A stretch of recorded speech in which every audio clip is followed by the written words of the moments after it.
Meus irmãos, a paz do Senhor. Amém. Vamos fazer a leitura da palavra do Senhor. Glória a Deus. Nós estamos hoje com a oportunidade de estudarmos a nossa lição que será ministrada no domingo. Os irmãos sabem que segundo domingo do mês é o dia da Santa Ceia do Campo de Nilópolis e nós temos o compromisso com a Igreja Matriz na parte da manhã e os obreiros também na parte da tarde, com a reunião de obreiros. E por isso aproveitamos esta oportunidade para trazer à tona a lição que nós estaremos estudando domingo, já que pela manhã, aqui nesta congregação, não haverá expediente. Então, a lição que nós temos da editora Betel, comentarista Bispo Ides, é a 11ª lição da revista da Escola Bíblica Dominical, falando sobre o fruto do Espírito em relação a Deus e ao próximo. Na próxima lição, aí nós falaremos sobre o fruto do Espírito em relação a nós mesmos, ao portador desse fruto, né? E a última lição fechará com arrebatamento. É o Espírito Santo e o arrebatamento do Espírito Santo, tanto faz. Então, o fruto do Espírito em relação a Deus e ao próximo tem como texto áureo, para quem está acompanhando a revista, Gálatas capítulo 5, versículo 22, que também está contido no texto de referência, que também é Gálatas capítulo 5, versículos 13 a 22. Então, ao ler, estarei no último versículo mencionando o texto áureo.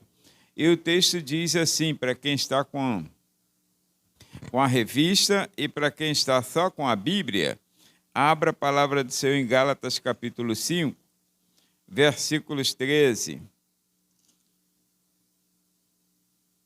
Versículo 13, e depois nós vamos passar 13, 14, e depois pular para o 16.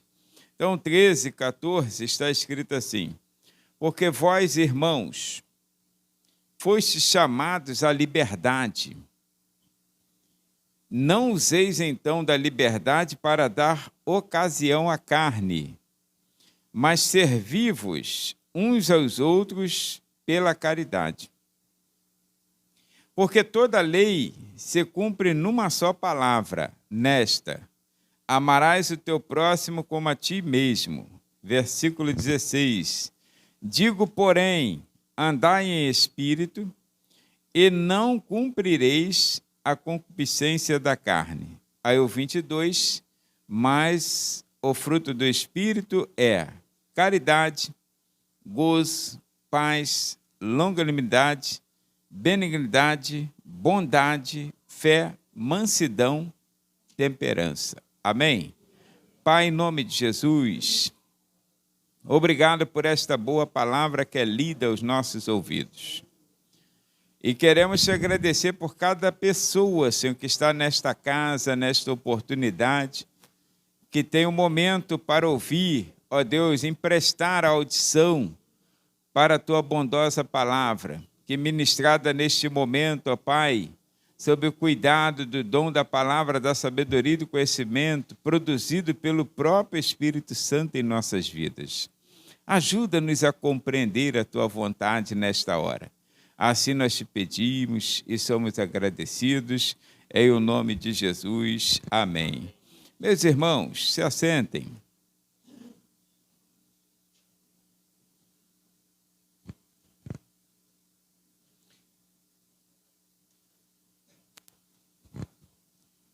Como nós temos lido o texto, é fundamental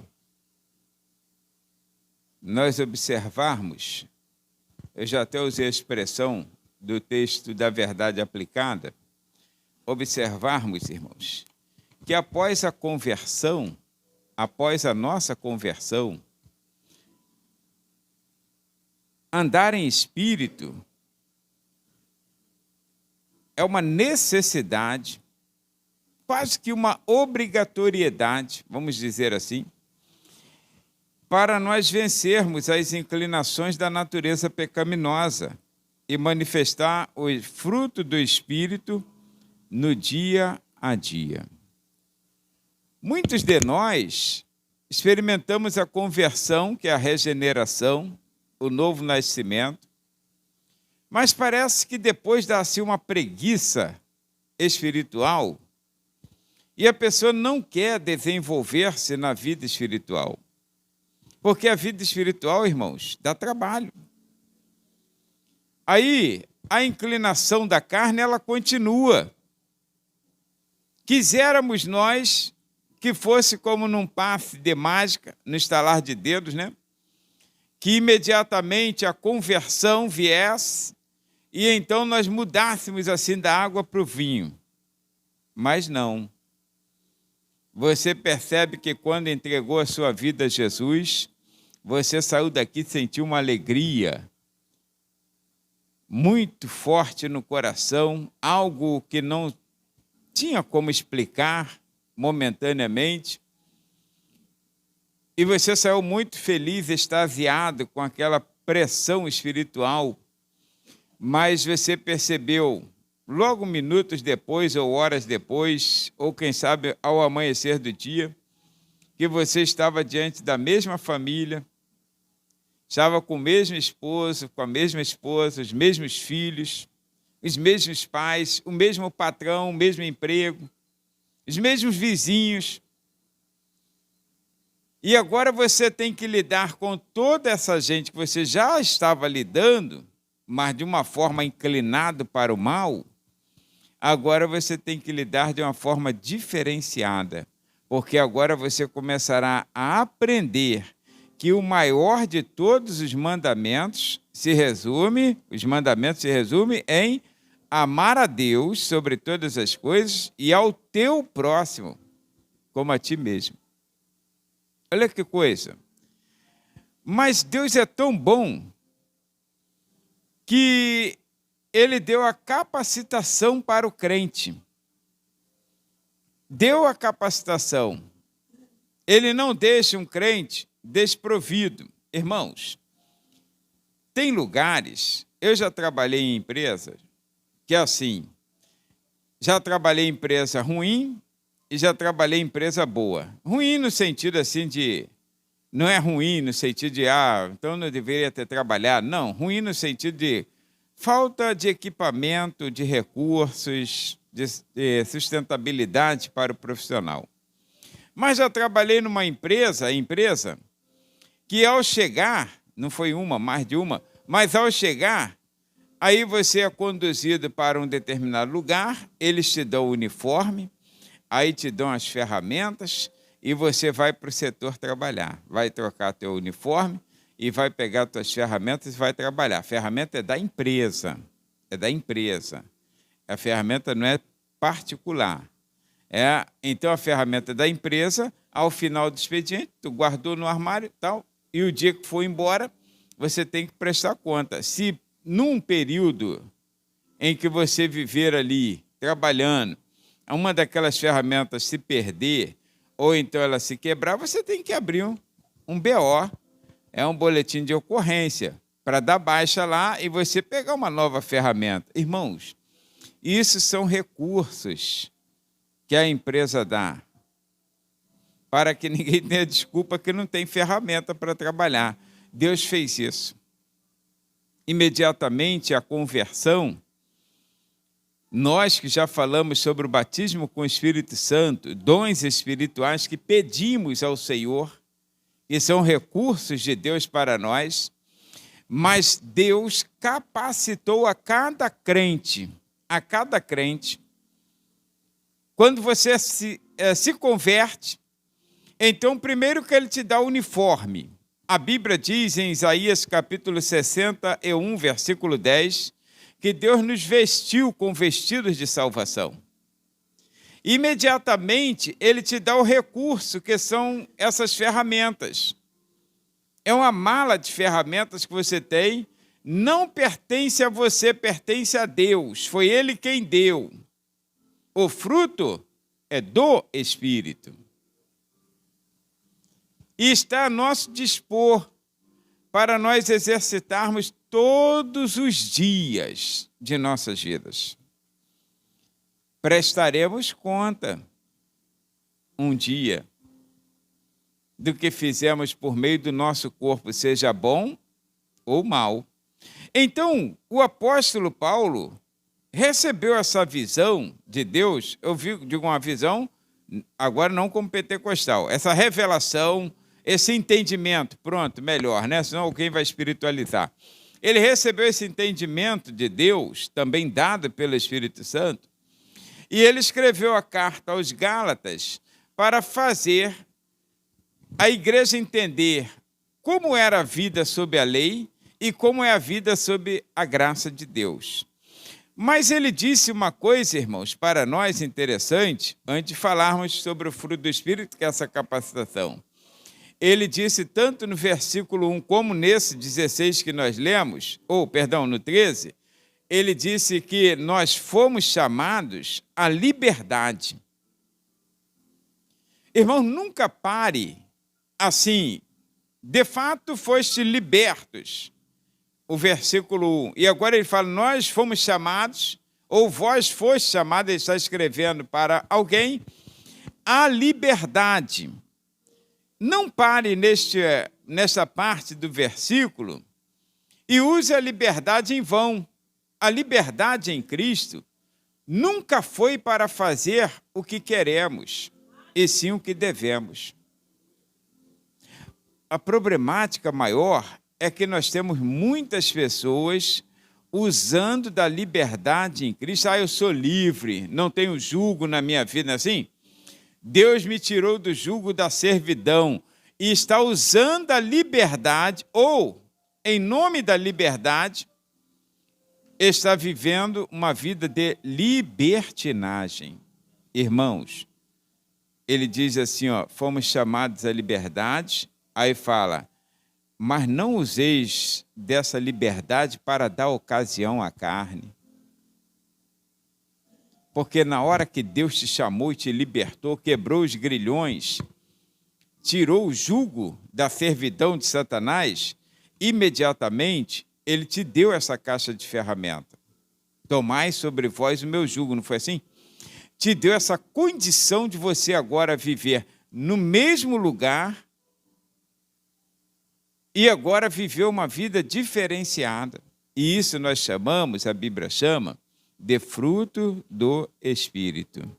Então, observa, esta lição tem a ideia de trazer para nós o conhecimento da importância desse fruto do Espírito, tem a ideia de expor a necessidade que temos de produzir o fruto e dá a ideia de que devemos frutificar em toda boa obra. E o que eu gosto, irmãos, de entender nas Escrituras, que agora você fica aí na página 52, que nesta presente lição, como diz o comentarista, que o mesmo Espírito que concede os dons espirituais, que são pedidos, você pode pedir, o fruto não, você já recebe. Os dons do Senhor te dá a opção de você desejar ou não ser usado com determinados dons espirituais. Então, também quer produzir em nós as qualidades do caráter de Cristo. E essa qualidade do caráter, as qualidades do caráter de Cristo, só é visível em nossas vidas através do exercício do fruto do Espírito. Não pelos dons. Uma coisa interessante, se eu profetizo, se eu pulo, se eu falo, se eu prego bem, não dá para ver o caráter de Cristo nisso. Agora, o exercício cotidiano do fruto do Espírito produzido em minha vida mostra o caráter de Cristo. Lembra que Jesus falou que se conhece uma árvore, é pelo quê? Pela folha? Pelo fruto, irmãos. Não é pela raiz, não é pelo seu tronco, não são pelos seus galhos, pela sua beleza, mas pelos frutos se conhece a árvore. E agora eu pergunto aos irmãos, é onde eu ia falar, que aí eu entrei na introdução aqui da página 52, que eu acho interessante, estou recapitulando lá, que eu acho interessante que quando fala sobre produzirmos frutos, eu sei que a vida do crente não é uma coisa fácil, mas com a capacitação dada pelo Senhor, também não é uma coisa difícil. Depende de você, desejar ou não. Tudo que tiver a mão para fazer, foi lido aqui pelo presbítero Rodrigo. Faz conforme as tuas forças. Irmãos, estamos em tempo de manga, que é comum para nós aqui. Claro que está em tempo de tantas outras frutas, mas aqui o comum é manga. Toda casa aí tem um quintal aí que tem manga, tem algum garoto tacando pedra, metendo um bambu, E algumas têm acerola. Aí produz muito. Então, quem tem acerola ou manga em casa? Que está agora no tempo da manga. Qual foi o dia que, no silêncio da noite, você ouviu algum gemido da mangueira ou do pé de acerola, fazendo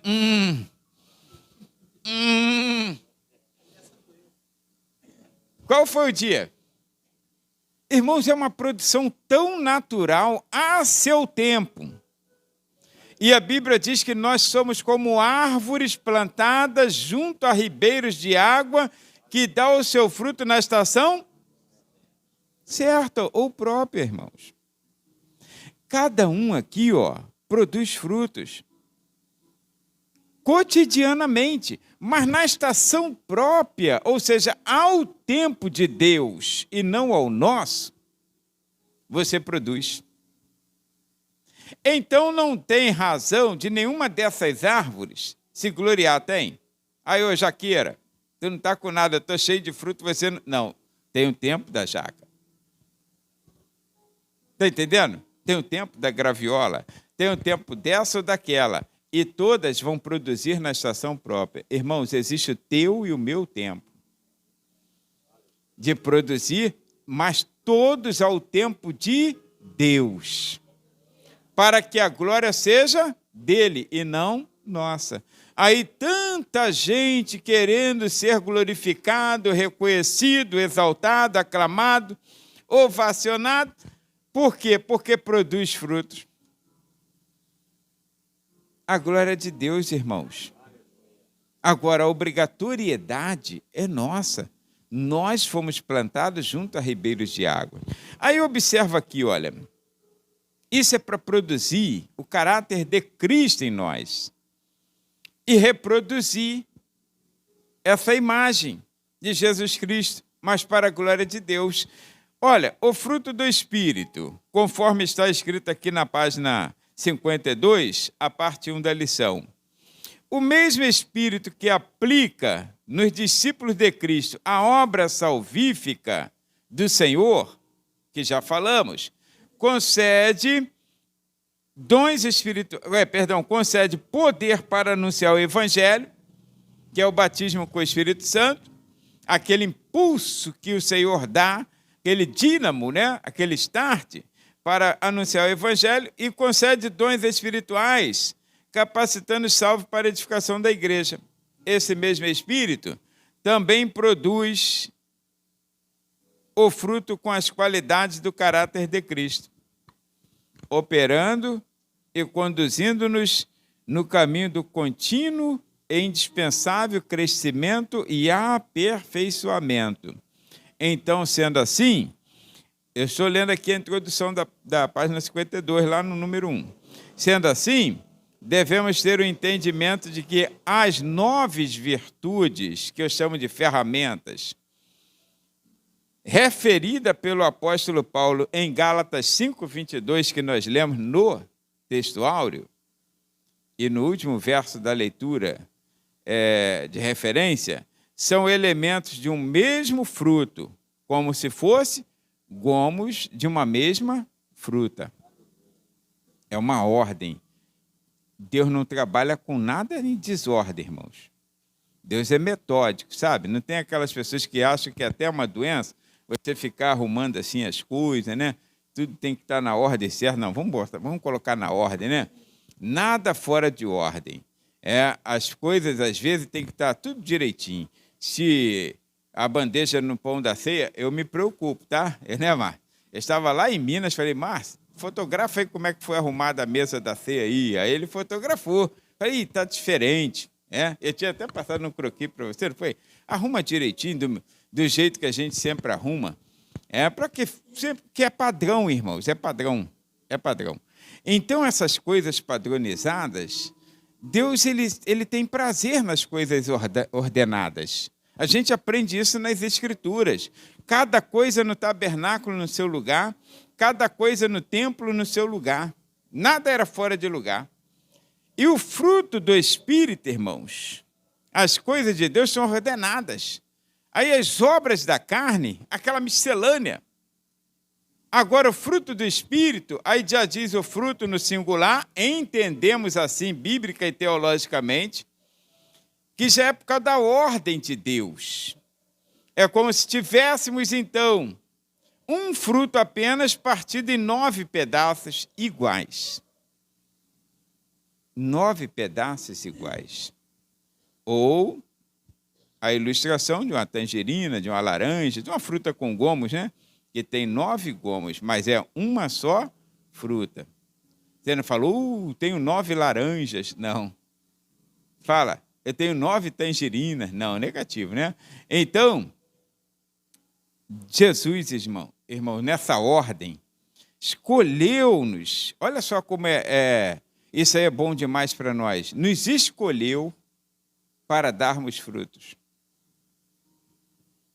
Nos escolheu. Nenhum crente, irmãos, ou seja, nenhuma pessoa cujo Espírito Santo fez a obra salvífica e ela ficou na terra, é por acaso. Eu sei que a gente brinca e fala assim, se eu estou aqui ainda é porque eu sou ruim, porque Deus só leva para o céu gente boa. Não é assim? Só morre gente boa, gente ruim está ficando. Mas eu estou também. Então eu sou ruim também. A gente fala assim, mas irmãos, se o Senhor me salvou, pagou um alto preço pela minha vida e ainda me manteve nesta terra pelo período que Ele quiser, não é só pelo fato de eu ser ruim, mas é pelo fato de Ele necessitar de que eu produza frutos para Ele. Lembra que Jesus falou, sem mim, nada podeis fazer. Está aqui nesse contexto aqui do que estamos falando, João capítulo 15, versículo 5, e depois no 16. Não foste vós que me escolheste. Eu vos escolhi a vós para que vades e deis fruto, e o vosso fruto permaneça. Olha só que bênção, irmãos. Eu não estou em vão nessa terra. Então, se eu não produzir, aí eu entro no contexto da parábola de Mateus capítulo 13. Essa árvore é ruim. O homem procura fruto, não dá fruto, no seu tempo. Fora do tempo, não, mas no tempo certo. Aí procura de novo, no ano seguinte, não dá fruto, ele chega e perde a paciência e diz assim, corta e lança no fogo. Por que ela está ocupando a terra inutilmente? Corta e lança no fogo. Então, de vez em quando, é o oposto do que nós falamos e pensamos. É arrancado gente ruim, tá? Crente que não está dando fruto, não tem utilidade. Para que está aqui? Talvez seja o oposto. Eu penso assim na minha simplicidade. Não estou aqui porque sou ruim. Talvez, aos olhos de Deus, eu esteja aqui porque eu estou produzindo. Porque quando eu não estiver mais produzindo, para que o Senhor me quer aqui? Nem eu quero ficar. Já falei para os irmãos que eu não me vejo jogando baralho numa pracinha lá, sentado na porta de cada cadeirinha de praia, como sem ter o que fazer. Irmão, se for para viver assim, diante de Deus, é melhor que o Senhor me leve. Eu não nasci para ficar à toa. Nasci para trabalhar. O homem, assim como a faísca voa para cima, Jó capítulo 5, verso 7. Assim como a faísca voa para cima, assim o homem nasce para o trabalho. Alguém já mudou a versão e falou, nasce para a tribulação, para a provação, mas eu ainda quero ficar com essa versão antiga, nasce para o trabalho. Tem que trabalhar, irmãos, né? Tem que produzir para o reino de Deus, tem que produzir para a sociedade, tem que ser útil nessa vida. Então, Jesus nos escolheu para darmos frutos. E 1.2, o fruto do Espírito nos faz parecer com Cristo. É a demonstração do Espírito na vida do crente, irmãos. Quer conhecer um crente cheio do Espírito? Não olhe pelo tanto que ele fala línguas estranhas, pelo tanto que ele profetiza, ou dá aviãozinho na igreja. Sai voando daqui para lá. Não, isso aí não quer dizer que seja cheio do Espírito. Tem um homem aí que não tem nada do Espírito, ele é o maior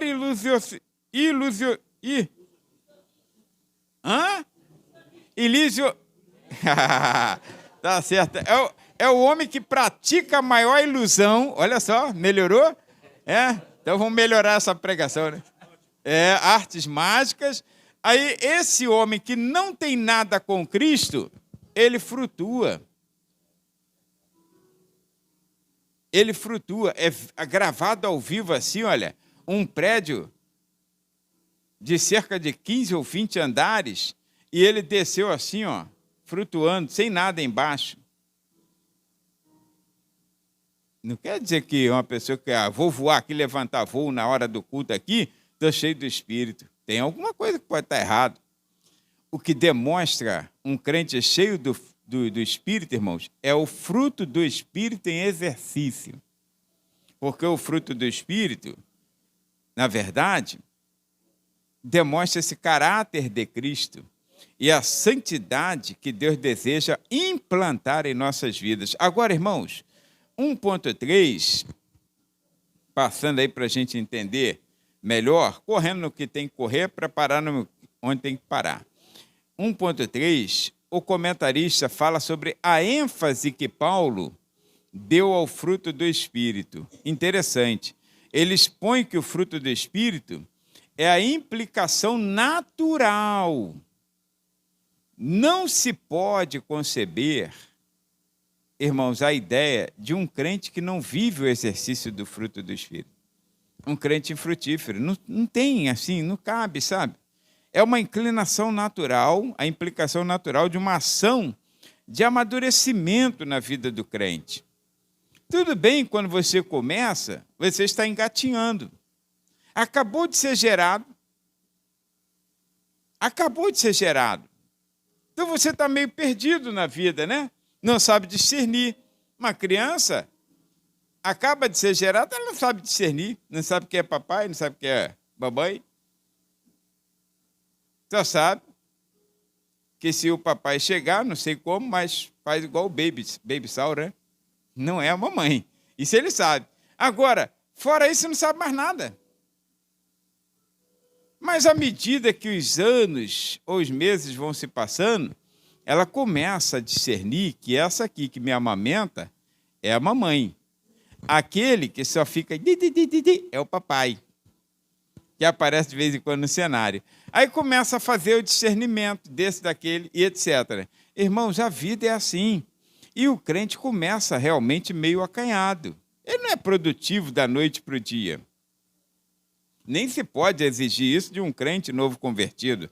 Aliás, eu falo, repito, sou cansativo, exaustivo em falar isso. Uma grande culpa, parcela de culpa de muitas pessoas que estão abrindo ministérios e causando escândalos é nossa. Eu digo nossa, embora eu nunca tenha feito isso, mas de alguns pastores. Então, eu estou me incluindo só para não deixar ele sozinho. Mas por quê? O camarada acaba de aceitar Jesus. Olha, Deus tem um chamado na tua vida para o ministério pastoral, para o ministério da palavra. Irmãos, ainda que Deus me mostre que esse novo convertido, ainda que Deus fale comigo, que esse novo convertido ele tem que ser treinado para me suceder aqui ou para pregar o evangelho, eu não vou falar. Eu vou trabalhar a vida dele, lapidá-lo, de uma maneira que ele possa ser inserido. Porque se eu falar, daqui a pouco ele está, olha, Deus me chamou, cara. Pô, eu tenho essa vocação. Eu conheço um montão de desviado, irmãos, que quando novo convertido, Deus abençoou com conhecimento, Deus deu graça e glória para ele entender, porque realmente tem um chamado vocacional para a vida dele, aí ele se precipita. Daqui a pouco ele está querendo o lugar do presbítero, do pastor, aí daqui a pouco ele está sentado aí, quem tinha que estar lá pregando era eu. Não era aquele irmão, não. Aquele irmão não prega nada, eu é que sei pregar, eu é que fui chamado para isso. Irmãos, a vaidade toma o coração e a mente da pessoa. Mas de quem é a culpa? Agora, olha os pastores antigamente, que não tinham pressa de consagrar ninguém. Não tinha pressa. Ficava ali treinando a pessoa, dando tarefas simples à pessoa para ver se essa pessoa tinha condições de obedecer. Sabia que se era crente mesmo. E a gente ficava ali, não tinha nenhuma vaidade no coração. Se mandasse fazer, fazia. Se não mandasse, também fazia. É que não tinha vaidade. Não importa se era na porta, não importa se era lavando um chão da igreja, e não tinha esse negócio. Aí hoje não, já fica todo mundo vaidoso. Porque o próprio pastorado, que não sabe treinar, não sabe fazer a pessoa exercitar o fruto do Espírito, aí já cria condições erradas. Ajudante é ajudante, irmãos. Estagiário é estagiário. Eu já trabalhei e por 3 vezes eu fui tutor de estagiário na empresa. Estagiário de engenharia, né? Mecânica, vai ficar contigo. Vai ficar contigo. A condição, geralmente, desses que iam, com exceção de um, que era pobre, era até cristão, pobre, gente boa para chuchu, mora em Xerém, mas com exceção disso, 2 deles eram filhos de empresários bem-sucedidos. Inclusive, um deles, eu fui à empresa dele, né? Nós também, depois no comércio, éramos cliente dele. Aí, então, eu fui lá na empresa. Agora, irmãos, não tinha colher de chá, não. Ele estava ali como estagiário e eu como orientador dele. Acabou. Tem colherzinha de chá, não. Lá ele é riquinho, aqui não, aqui ele é estagiário. E é assim que se trata, porque a pessoa precisa aprender princípios para que ele faça melhor lá na frente. Então, olha, a vida do crente, o apóstolo Paulo, ele dá ênfase ao fruto do Espírito. E quando ele dá ênfase, aí ele observa, ele acaba fazendo para nós, sem querer por parte dele, mas proposital pelo Espírito do Senhor. Ele acaba fazendo aqui uma divisão desse fruto, 9 aspectos do fruto, ou 9 ferramentas, como eu prefiro falar, ele acaba dividindo essas ferramentas em 3 grupos. Lembra que ele dividiu também em 3 grupos os dons espirituais? Agora ele divide também em 3 grupos. Aí, nesses 3 grupos, o primeiro grupo de ferramentas você estará utilizando principalmente no relacionamento vertical. Se o relacionamento com Deus do crente não estiver bem, ele não consegue fazer bem o seu relacionamento, nem consigo mesmo e muito menos com o próximo. Primeiro ele tem que ter relacionamento vertical, tem que estar bem, porque um ajudará o outro. Aí ele divide isso aqui. Então, no primeiro, ele vai falar sobre amor, alegria e paz, que é esse relacionamento com Deus. Segundo, ele falará sobre o relacionamento com o próximo, que a gente chama horizontal, que é assim, nesse nível. Relacionamento vertical, aí então vai para o horizontal. Irmãos, olha como será esse relacionamento.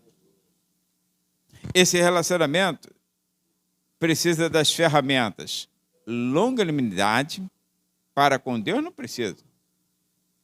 Mas para com o meu próximo eu preciso, ou seja, de paciência, ou não? Eu preciso ter paciência com vocês, não preciso? E preciso que vocês tenham paciência comigo. Preciso, irmãos. Tem alguém que pode falar assim, meu Deus, já está 30 anos aqui. Ó, tenha paciência comigo. Tenha paciência comigo. Então, olha, preciso, irmãos, longanimidade, benignidade e bondade. E outra, esse é para com o próximo. Agora, eu posso ter um relacionamento com Deus, com o meu próximo, se não tiver um relacionamento bom comigo mesmo? Não, não tem como. Eu preciso estar bem comigo mesmo. Preciso. Uma pessoa feliz, já ouviu falar isso? Se casa com uma pessoa feliz. Para que ambos sejam felizes. Imagina um triste casando com um feliz. Não entendo o que só vive rindo. Está sem dinheiro, com um monte de conta para pagar. O triste, né? Irmãos, um feliz casa com feliz. Deixa o triste casar com o triste. Jesus falou, deixa que os mortos enterrem seus mortos. E aí já se enterra logo todo mundo, né? Agora, alegre casa com alegre. Tá vendo? Imagine eu sou feliz. Ana também é. Aí imagine se eu sou feliz e Ana triste. Tudo que eu vou fazer, é um palhaço mesmo, hein? É a alegria do Senhor que é a nossa força, não é a palhaçada não. Aí, eu ia ficar como? Então, feliz casa com feliz. Irmãos, se você estiver feliz, porque você está com Cristo, irmãos. Está entendendo? Aí o teu relacionamento com o próximo será bom e com Deus também será bom. Porque, olha, se tem uma coisa que entristece a Deus, é um crente infeliz. Crente alegre, irmãos, é alegria também de Deus. Qual pai que quer ver um filho triste? Ou que seja um filho, a gente até fala assim, tem que fazer um tratamento psicológico, que a pessoa está para baixo, né? Aí já fica preocupado, filho triste. Qual é o pai que fica alegre? Meu Deus, meu filho está melancólico, meu filho está... Aí você já pensa que ele vai querer se suicidar quando você sair. Agora o filho está todo feliz, de bem com a vida, fala com o cachorro, com o gato, meu cachorro, meu gato. Aí fala com os vizinhos, fala com todo mundo, você fica feliz, porque sabe que ele está bem consigo mesmo. Irmãos, fruto do Espírito, aí ele diz assim, é o relacionamento consigo mesmo. Qual é esse fruto do Espírito? Nesse relacionamento consigo mesmo que faz você manter o teu relacionamento vertical e esse horizontal. Enquanto você mantém o teu relacionamento, vamos dizer assim, interior ou pessoal, consigo mesmo, é fé, mansidão e domínio próprio, ou temperança. Mas, ao mesmo tempo que você usa para você, você estará usando para os outros. Está vendo? Então, olha, nosso relacionamento com Deus. Vamos, então, primeiro falar com isso. Porque esse último que falamos, da categoria, ele é tão fundamental que será para a lição que vem, a 12ª lição. Quando nós falaremos, vou ler aqui para você o tema, o fruto do Espírito em relação ao seu portador. Ou seja, aquele que você usa para consigo mesmo. Agora, hoje falaremos então sobre isso. Estamos falando, né? Relacionamento com Deus e o relacionamento com o próximo. Então, nessa tríade de divisão das 9 virtudes do Espírito, a primeira é o nosso relacionamento com Deus, composto por amor ou caridade, né? Alegria e paz.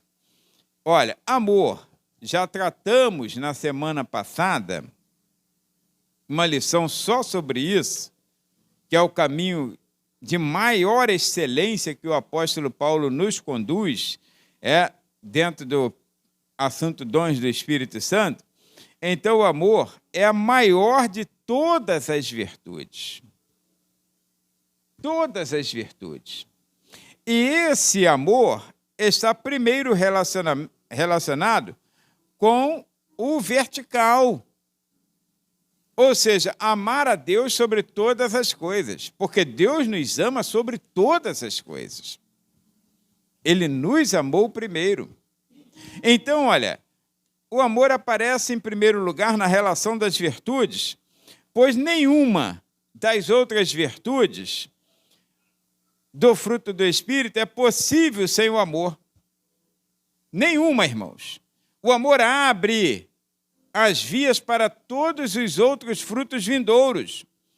Aí eu sempre gosto de lembrar, é como se fosse, não aquela caixa de ferramentas, que às vezes a gente tem toda desorganizada, mas imagine que as ferramentas fossem padronizadas, imagine, padronizadas. Mas vamos imaginar que essa revista aqui é uma revista padronizada, então uma ferramenta padronizada de acordo com o que eu preciso trabalhar.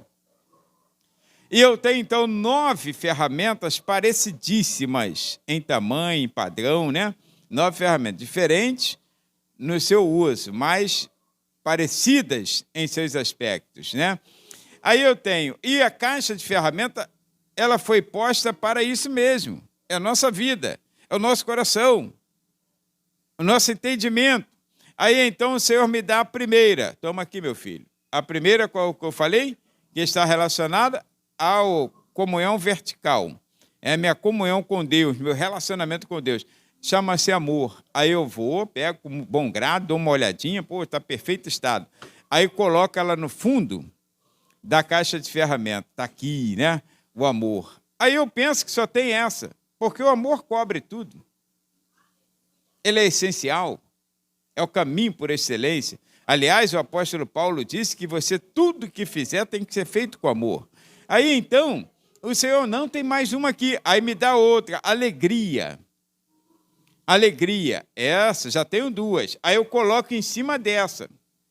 Aí depois me dá uma terceira, paz. Aí eu coloco. E assim vai até a 9ª ferramenta, que é a temperança, que está falando do relacionamento comigo mesmo. Olha, eu disse que o relacionamento principal é o vertical, mas na categoria, embora esteja no primeiro, o amor, mas ele está lá embaixo, é a base de tudo. Agora, a temperança está aqui, ó. Irmãos, existe alguma ferramenta que eu possa usar da 8ª para baixo, se eu não tiver temperança, domínio próprio?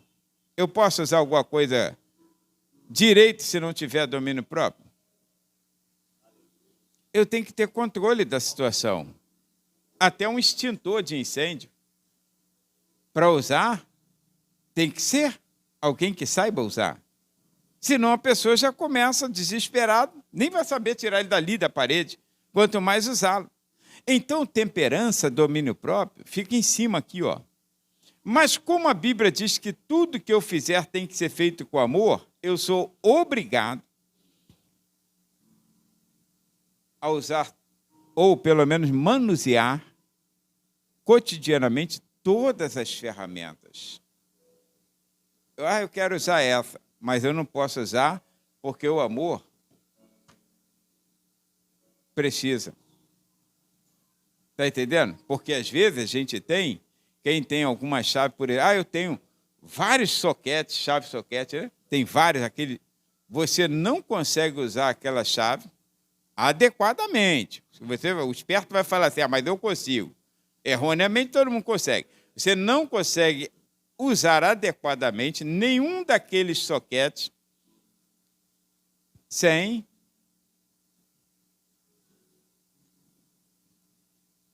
aquele cabo de tração, que tem uma catraca que... sem usar o extensor. Então, você precisa usar, mas todas as vezes que precisar usar, terá que usar o extensor. Em qualquer uma delas. Isso aqui, irmãos, é tudo amarrado, uma ferramenta na outra. Então, não adianta o crente, não, mas eu sou paciente. Ué, paciente, mas não ama a pessoa, como pode uma pessoa que não ama ser paciente com alguém? Nunca vi. Nunca vi uma pessoa que não ama ser paciente. Como pode uma pessoa que não ama ser bondosa? Como pode ser uma pessoa que não ama ser feliz? Aliás, quando você vê, eu vou usar uma expressão que é comum, tá? Embora as pessoas interpretem errado. Mas quando você vê uma pessoa amargurada, você fala assim, é mal amada. É verdade ou não é? Porque como pode uma pessoa que não ama ser feliz? Não tem como, irmão. Nenhuma dessas ferramentas pode ser bem-sucedida no seu uso, ou, pelo menos, você usar adequadamente, se não tiver o amor. Amor é fundamental. Aí, voltamos aqui, então. Aí a primeira, alegria, amor, que é a virtude, a maior, ela abre portas, né? Vamos dizer assim, vias para todos os outros frutos vindouros, o amor.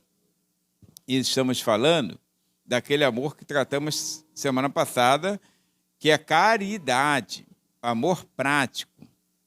Não é teórico. Eu te amo, meu irmão. Eu te amo. Irmãos, é comum.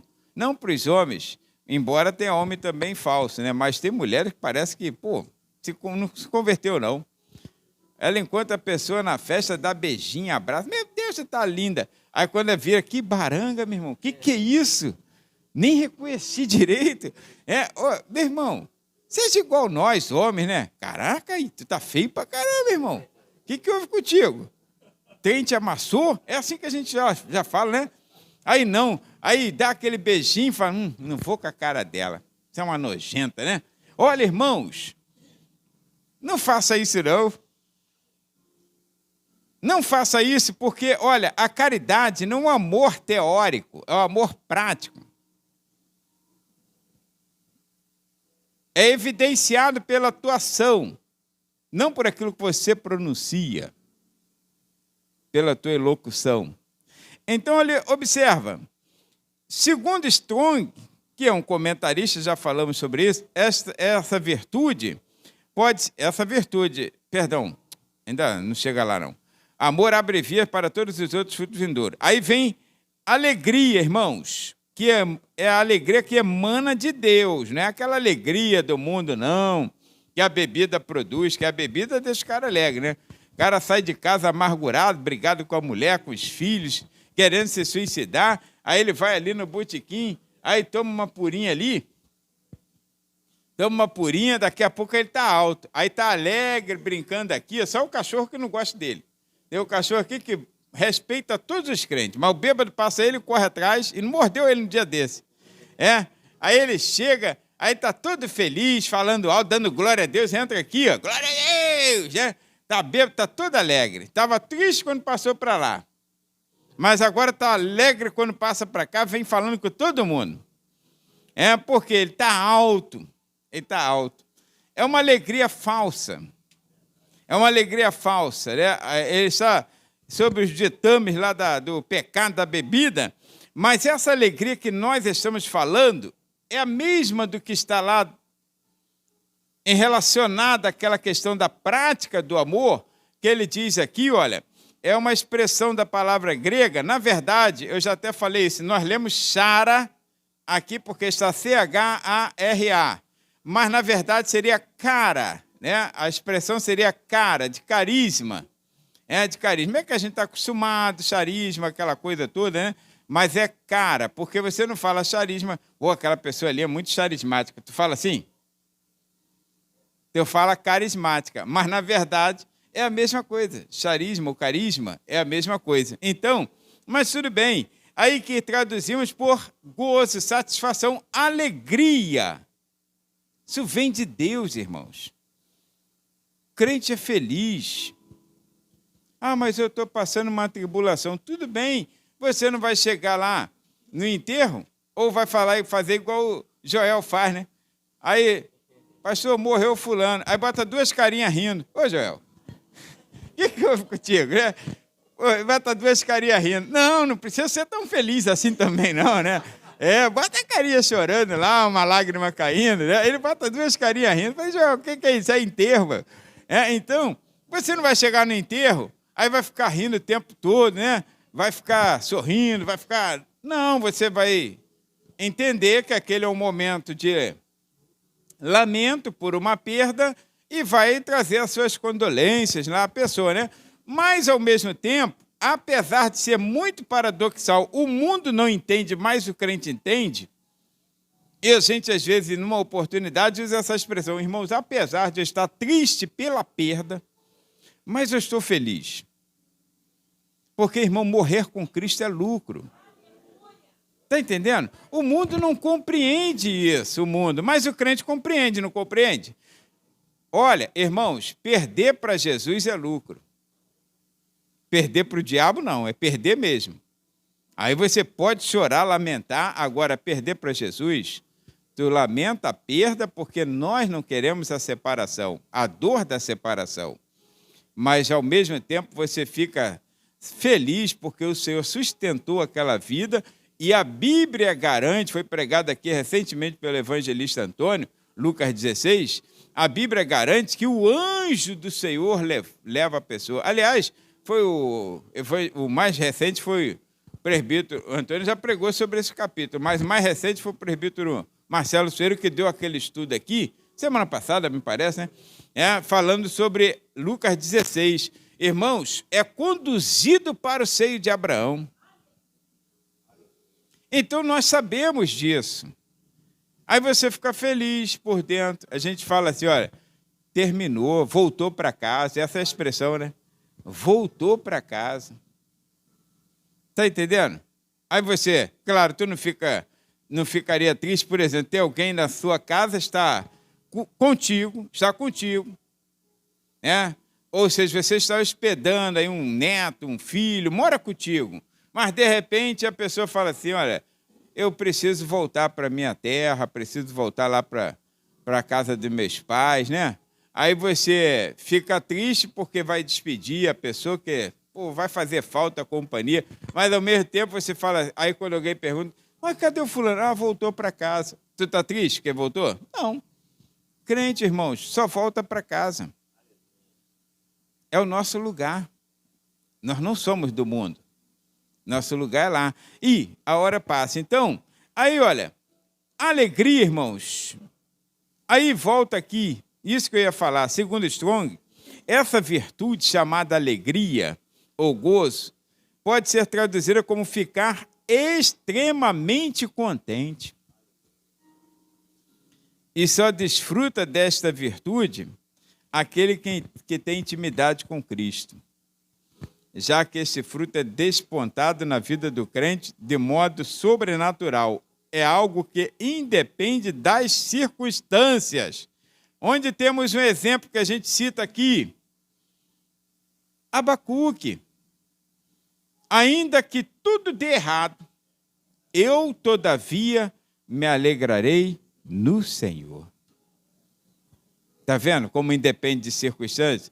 Aí, porque aqui no mundo, a alegria do mundo depende de circunstâncias. Você está alegre aí, cantando, feliz da vida, aí o mundo fala assim, está com dinheiro, está com dinheiro. O mundo entende que a alegria depende de ter dinheiro no bolso. E o crente não. Vai sacar o dinheiro dele lá, aí não está lá, alguém já sacou na frente. Ele consegue ainda falar assim, glória a Deus. Ele consegue ainda, Deus proverá. Certamente que alguém estava precisando, mas Deus vai dar graça e glória. Aí ele fala assim, não tem nada não. Tem mais Deus para dar do que o diabo para tirar. Olha, que fé, irmãos. E ele sai cantando. Ele passa no fusquinha estourando, irmão, o carburador. E cantando, eu vou cantando, dando glória a Deus. Passando pela prova, né? Passando, dirigindo o fusquinha, estourando o carburador e dando glória a Deus. Olha só. Isso aí era verdade aqui, né? O tanque é uma garrafa PET, irmão. Garrafa PET. Elias Duarte. Elias, vamos comigo lá em... fomos lá em... Parque Palmeiras, na Rua 5, congregação de Vila Tiradentes. Daí a congregação essa existe lá. Na época, muitos anos atrás, uns 15 ou 20 anos atrás, era o pastor Francisco Clementino, que já até faleceu, pai aquela menina que foi membro aqui, que de vez em quando vem, colega da Luciana, ainda tenho amizade aqui, da Cássia. Aí a Cássia era pequenininha quando eu fui pregar lá algumas vezes. Aí Elias, tá, então vamos lá, pastor, aí vamos no meu carro. Aí eu fui. Quando eu entrei no carro que sentei, eu sentei atrás. Não, vou atrás aqui com a Ana, pô, vai com tua esposa. Aí fomos lá. Que eu olhei para trás assim, o tanque era uma garrafa PET de gasolina. Falei, Elias, o que é essa garrafa PET aqui? Com a mangueirinha assim. Aí falou, não, isso aí é o nosso tanque de combustível. 2 litros, cara. Tinha que parar num posto, abastecer. Falei, Elias, esse carro vai explodir aqui com a gente dentro, cara. Aquele dia eu até preguei mais, irmão. Falei até sobre arrebatamento, eu lembro até sobre isso, né? Então, que aquilo é uma prova muito grande. Mas hoje Deus abençoou, está lá em Portugal, está pastoreando, né? Tem os seus recursos, graças a Deus. Deus honrou a vida de Elias Duarte, né? Agora, era uma prova muito grande. Mas interessante, a alegria indizível neles. Não se via reclamando, não vivia chorando, não vivia, vou me matar porque Deus não me dá um carro novo, nada disso. Viviam cantando, viviam se alegrando. Está vendo como a alegria do Espírito é outra história? Então, independe de circunstâncias. Agora, tem paz. É uma condição necessária para florescermos em união, irmãos. O termo paz tem a sua raiz na palavra grega eirene, que significa concórdia, harmonia, reconciliação.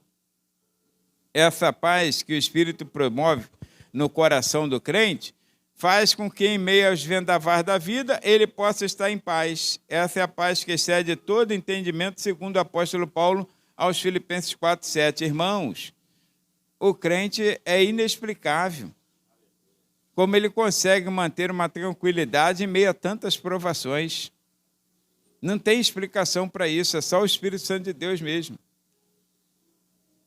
Só o Espírito Santo de Deus mesmo. Eu fico olhando, às vezes, tudo bem que Deus chama uns para uma determinada coisa, mas quando eu vejo um crente muito exaltado com a situação que está ocorrendo, por exemplo, em nosso país, tudo bem que ele fala assim, não, a gente tem que brigar, tem que achar... Irmãos, é um pouco contraditório ao que os ensinos das Escrituras e o que Jesus fazia.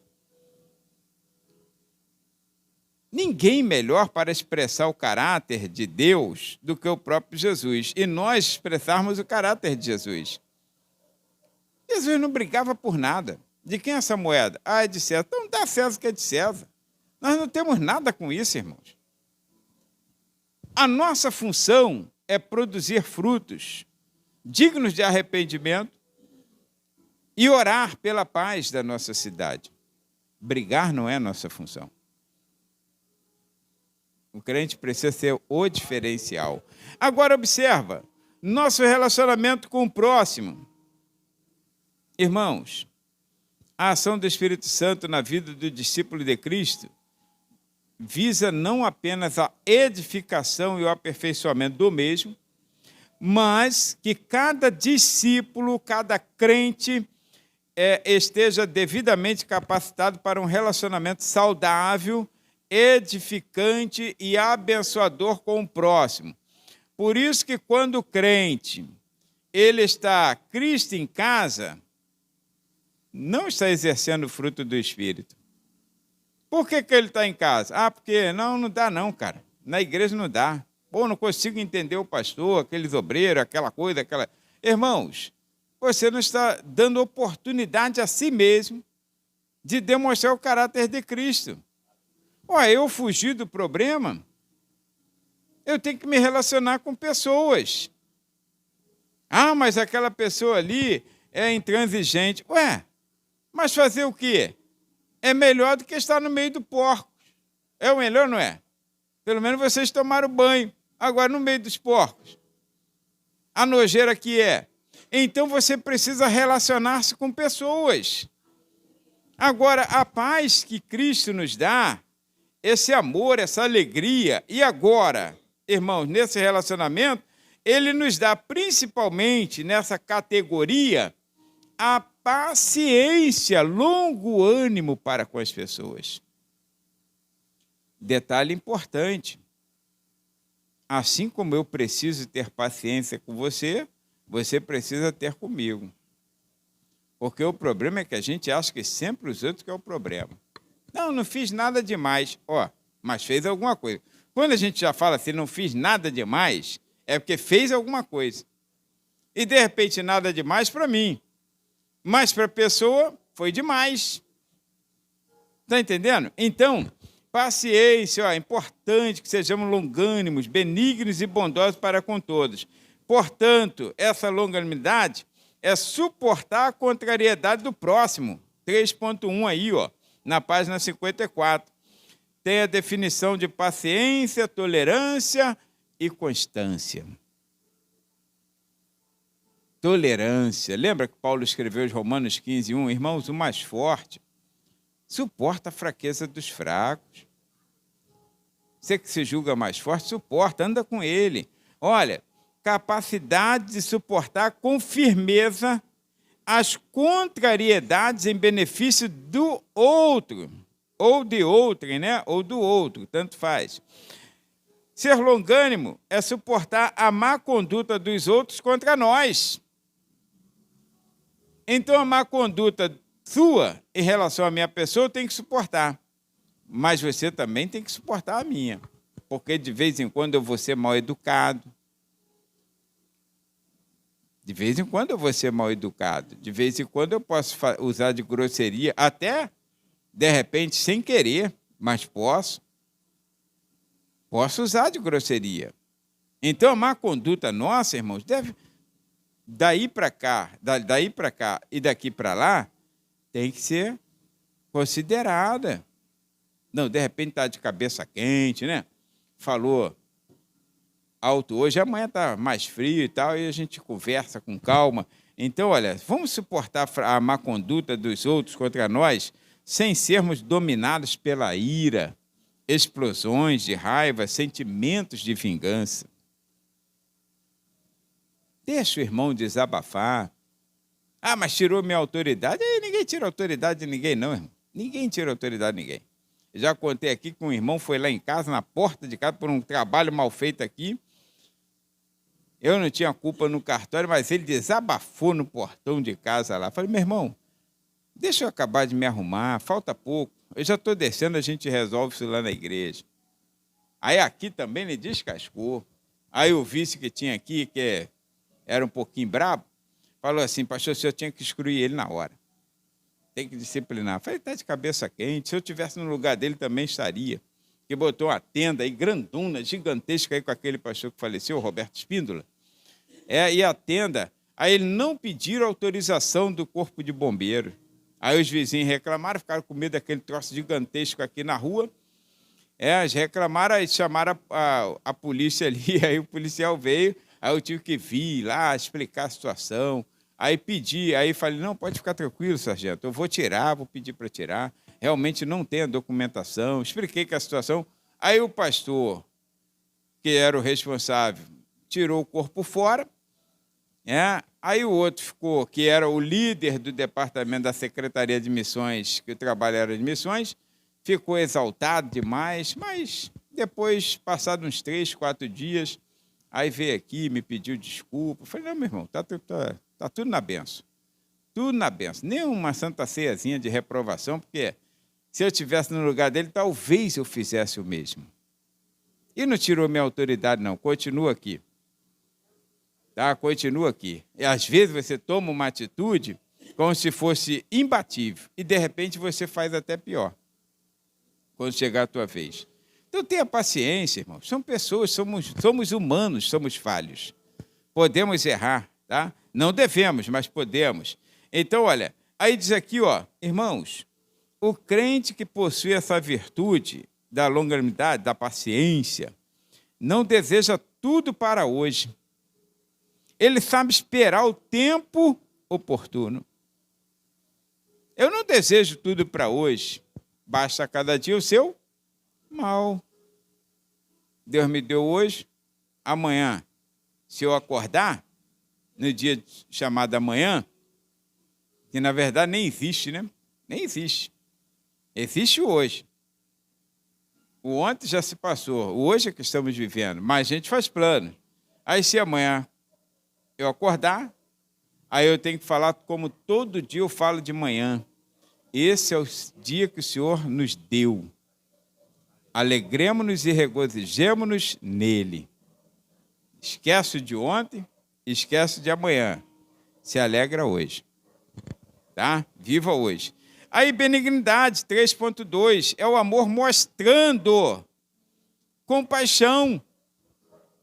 Ah, eu amo meu irmão. Ué, mas quando o irmão tropeça ali, cata cavaco, tudo bem que é engraçado, né? Alguém já riu de mim, com certeza, irmãos. Várias vezes que eu tropecei. E quando a gente vai ficando mais velho, tropeça mais fácil, já viu? É, que arrasta mais o pé. Aí tropeça fácil. Olha, e vão rir de mim quantas vezes quiser. E a gente também ri dos outros, para não ficar no prejuízo. Agora, irmãos, quando a pessoa está passando alguma dificuldade, você tem compaixão. Tem crente não, bem feito. Bem feito. Quem mandou também, seu nariz em pé. Irmão, tenha compaixão das pessoas. Poderia ser você. Poderia ser você. Então, olha, a benignidade, irmãos, é evidenciada na vida da igreja quando existe o perdão. E o perdão não pode ser aquele assim, que o pastor chama ele, chama o outro, aí fala assim, irmão, libera o perdão aqui para o teu irmão. Eu não tenho poder de mandar em ninguém. Ele é quem tem que sentir o desejo no coração e falar assim, eu quero perdoar. Mesmo com raiva do outro, não, eu quero perdoar. Quero ficar com essa mágoa no coração, não.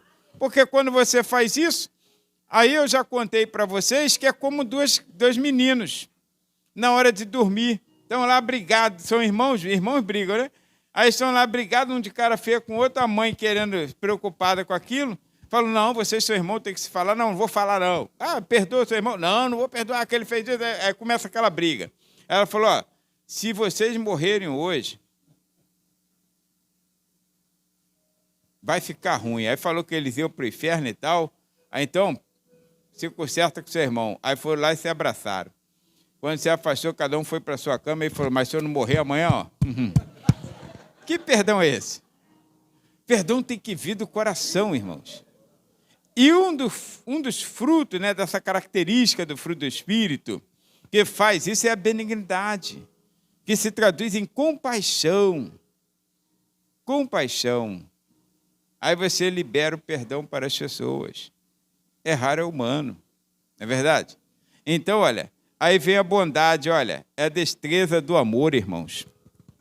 Quem possui essa virtude é uma bênção para os outros. Você não é bom, não tem ninguém bom.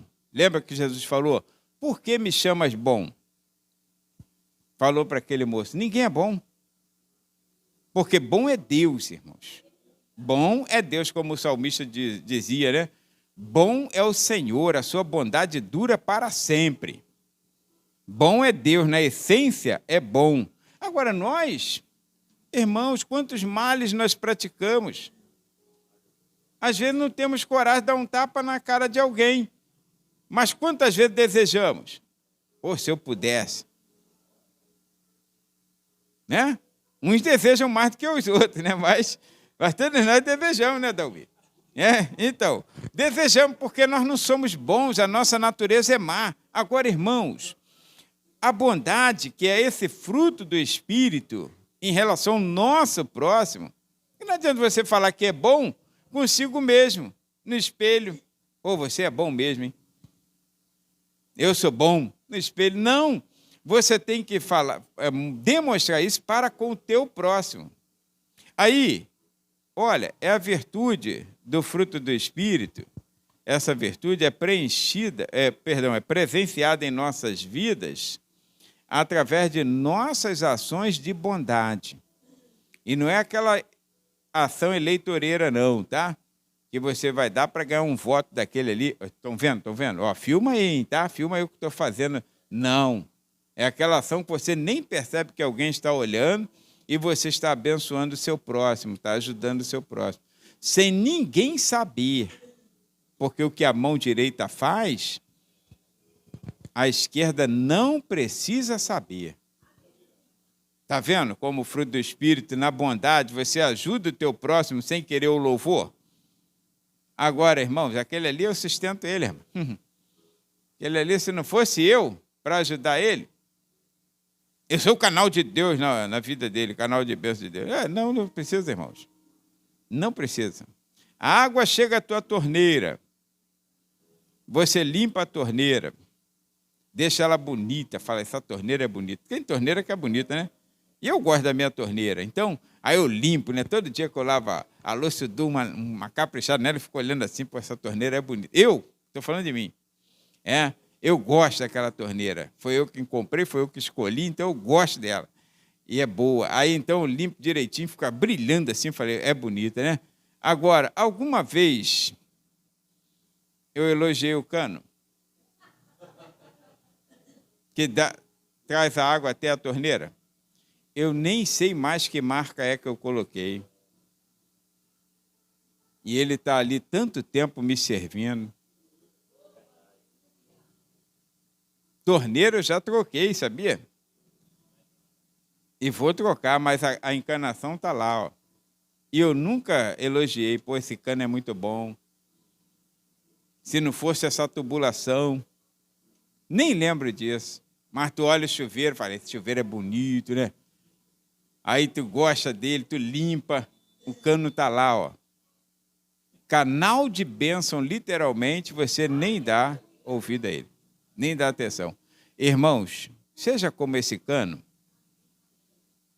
porque os verdadeiros discípulos não atraem para si, mas para o Senhor. Então, use essa bondade, esse fruto do Espírito para a glória de Deus. Amém? Aí, para encerrar essa parte, diz assim, quando o crente permite que o Espírito Santo atue em sua vida, ele o habilita com algumas virtudes, com algumas virtudes, produzindo seu fruto, para que este possa andar na condição de filhos da luz. Amém. Deus abençoe, que eu passei 5 minutos e não posso mais falar nada, senão serei disciplinado.